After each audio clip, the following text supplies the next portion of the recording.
Hello, welcome to Big Bang Radio Spotlights. This is a show where we talk to independent artists from all around the world all about their music and the process for making it. I'm your host, Isaac Anderson, and today I got to sit down with the alternative band Brewster. Without any further ado, here's the interview.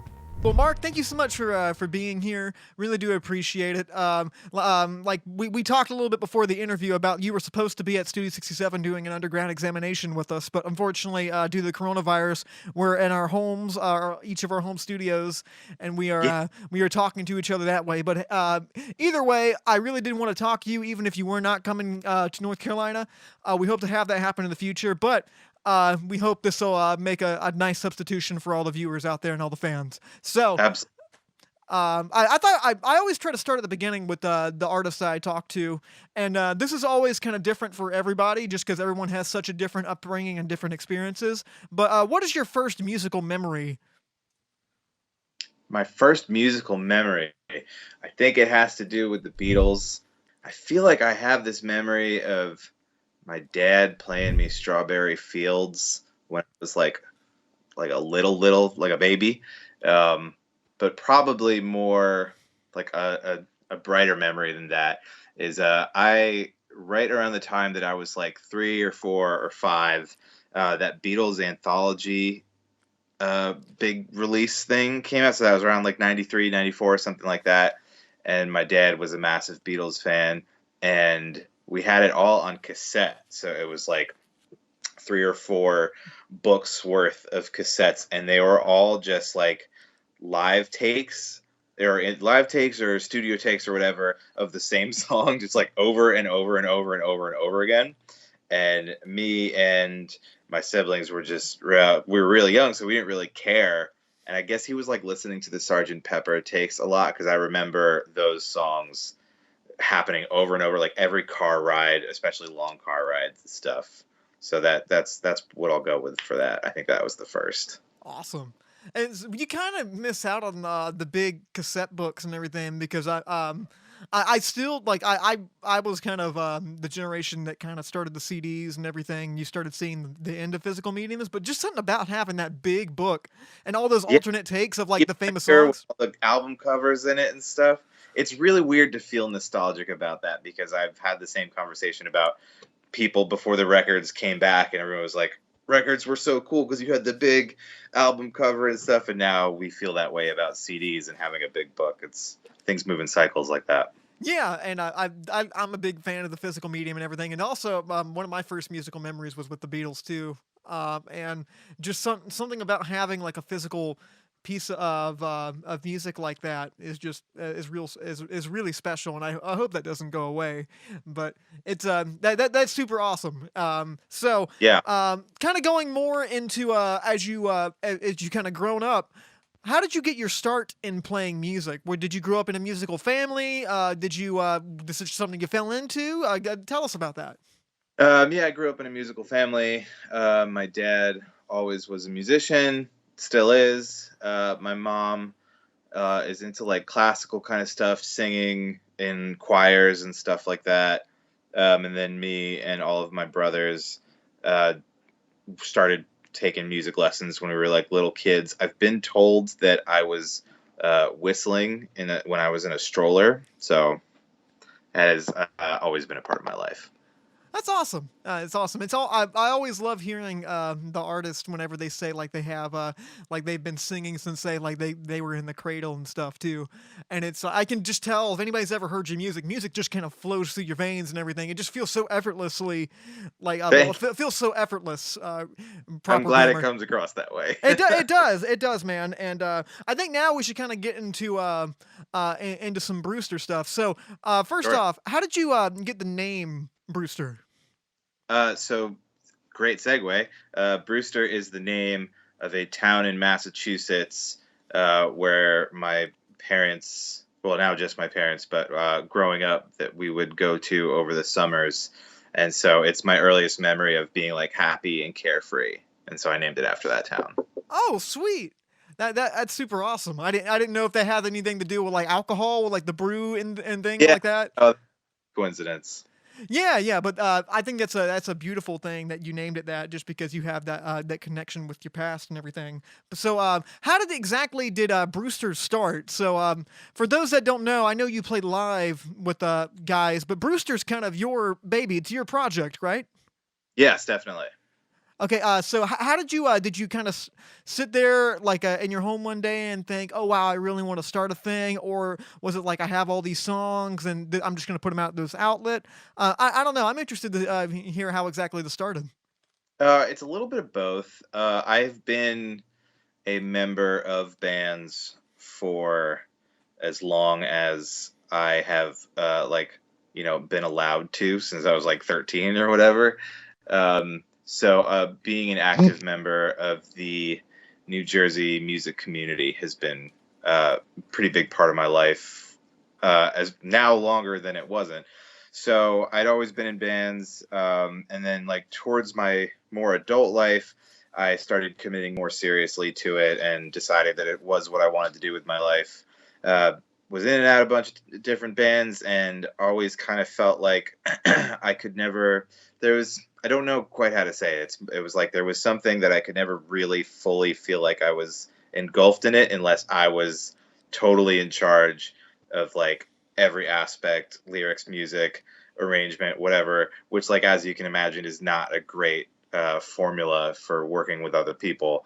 So I kind of just started to write my own stuff at home, and then I play a bunch of different instruments, so I was able to demo it all out at home while I was writing it and imagine what other musicians would do.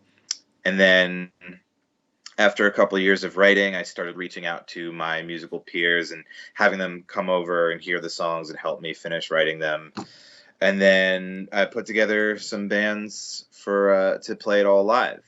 And then that's, I think I'm on like the third form of the live band now, but this one that I have has been the longest. Awesome, awesome, man. And so I think I should jump in because you mentioned you're in New Jersey, correct? I am in New Jersey, yeah. Yeah, and I'm always curious as a musician myself. How is the music scene in New Jersey? Is it pretty Oh, prominent? Um, yeah, it's vibrant. There's, I mean, historically been so much great music to come out of here from forever ago, and then like in the alternative music scene or whatever you want to call it, especially from like '80s and on, from New Brunswick and the Court Tavern, and lots of great power pop acts, and then a lot of great punk rock has come out of here.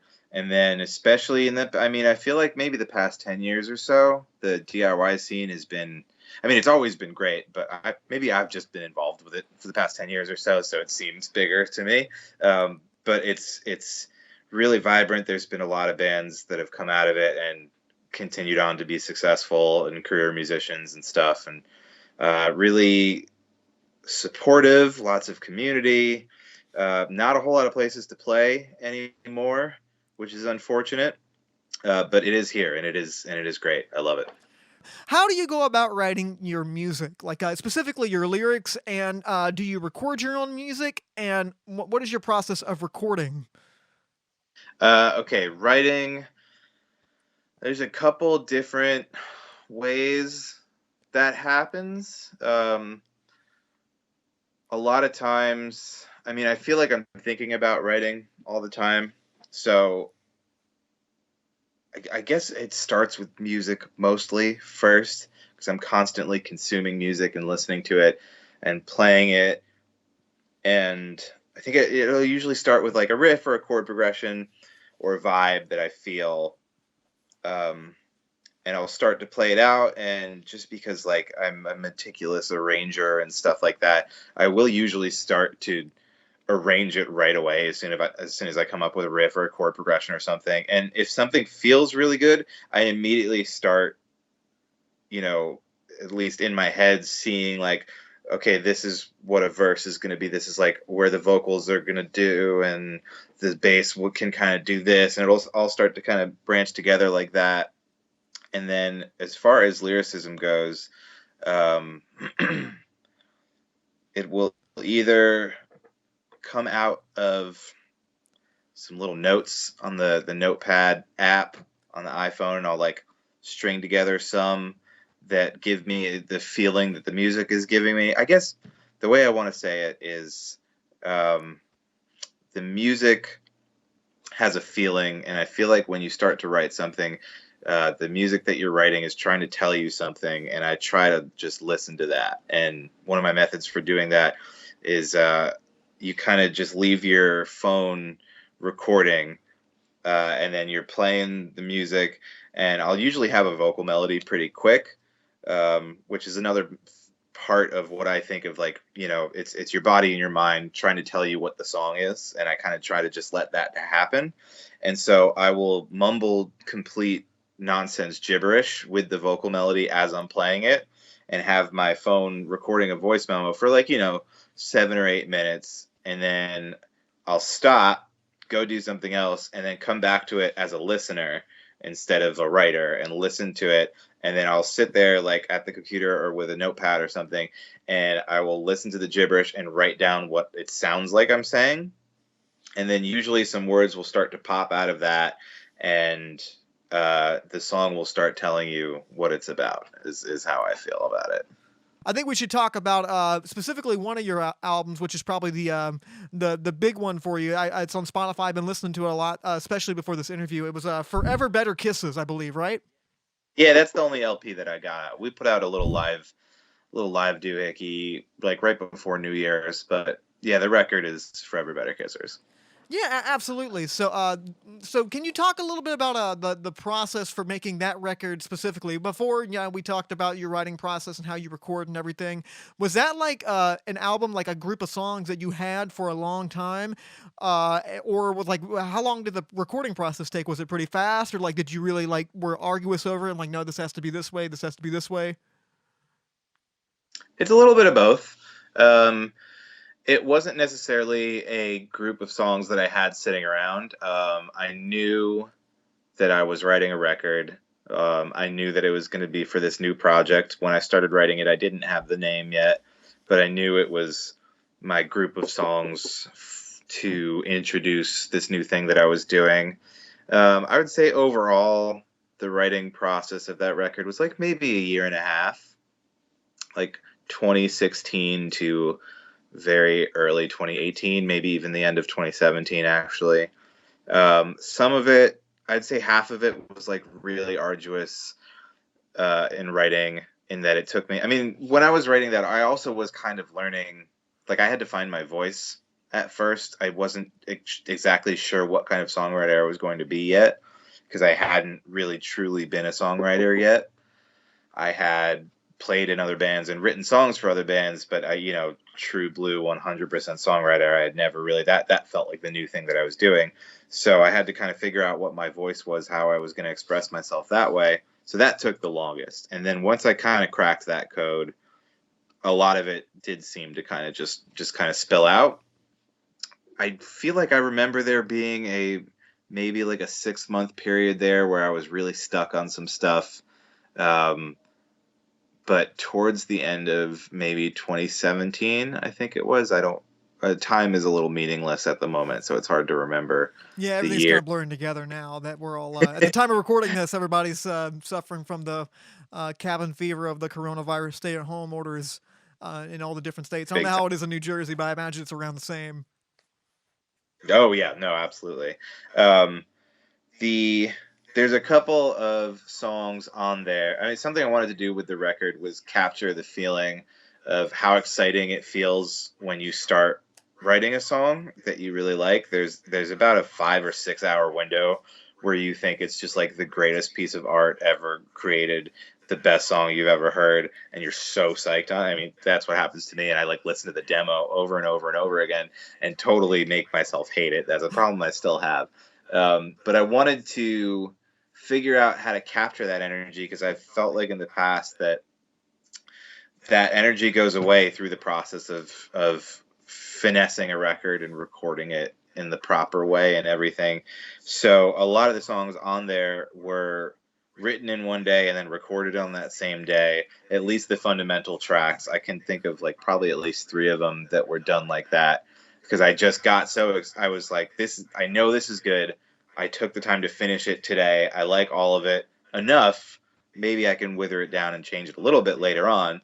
But like Bird in an Airport, you mentioned, the guitar track on that is the first day that I wrote that, and I was never able to recreate the energy of myself being so excited that I had written something that I liked so much that day. There was just some kind of sauce about that performance that I really liked and was never able to recreate it. So there's a lot of stuff like that on the record as far as writing goes. So some of it was quick, some of it took forever. Well, it's a lovely record, man. I hope you know that so many people really enjoy it. I definitely enjoy it. Awesome. So thank you for making that just from another person to another person. What's next for Brewster? I know we're kind of in some uncertain times right now with the whole coronavirus thing going on, but do you have any plans for like putting out any more music? Maybe a tour after this whole stay at home thing ends? Yes. I'll say touring first for sure, as long as, I mean, again, there is a huge question mark as far as what touring is even going to look like after the next 2 months. I would love to tour in 2020. I'd love to do that, if it were safe, if it were complete, like if this was no longer a thing, I would love to spend the rest of the year on tour. Because, as you know, I was supposed to be on tour at this moment. So definitely want to keep doing that. Me and the band have kept up a pretty consistent schedule of every 3 to 4 months being on the road for about a month. So going to keep that up, I think, ideally. And I am writing a new record right now, and I wanted that to be out in 2020. Again, things have changed course a little bit, so I don't know when that's going to happen. I'll show you right now. I was currently working on something at the moment. Oh, sick! So I'm finishing a record right now.